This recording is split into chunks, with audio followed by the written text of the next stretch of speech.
Een broeierige jong juster in Ries. Het nijs hoe de mogelijke komst van een grote groep asielziekers krijgt het dorp op de achterste poorten. We begrijpen dat er overal brandhaarden zijn in de wereld en dat we die mensen moeten helpen.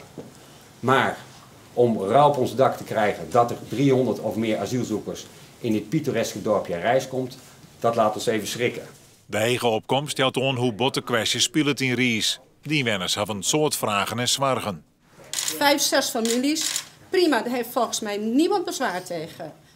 Ook wij willen als Rijs ons steentje bijdragen. Maar, plek in de gemeente, beste burgemeester.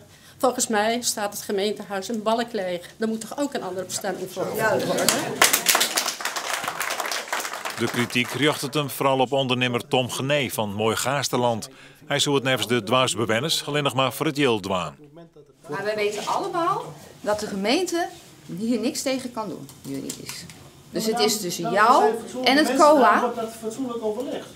Ja, nou ja. Niet met de inwoners van Rijs en niet met de ondernemers van Rijs. Maar dat was gebeurd op het moment dat er overeenstemming was. Ja, en dan sta je toch met de rug tegen de muur. Het dorp is botwoestjoer. Is dit de reactie die je verwacht hier? Ja, die ik wel verwachten. Ja. Het is een hele impact voor die mensen.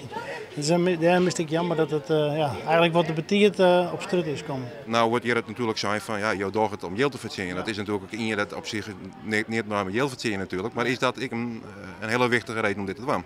Nee, vind ik niet. Als ik echt geld zou wil verdienen, dan hier ik een heel oorplan. Dan hier ik inderdaad volle meer mensen kennen plaatsen volgens het bestemmingsplan. En dat wil ik absoluut niet. Nee, wie is er weer een peteer tussen het COA en de gemeente? Het COA wil ik graag een permanent asielziekerscentrum in de Frieske Marne. Nevens de gemeente is het draagvlak in Ries van cruciaal belang. Ik al had de gemeente feitelijk niet meer te zien hoe de situatie met Mooi Gaasterland. Heel formeel juridisch net, omdat de bestemming op deze locatie die ruimte jouwt.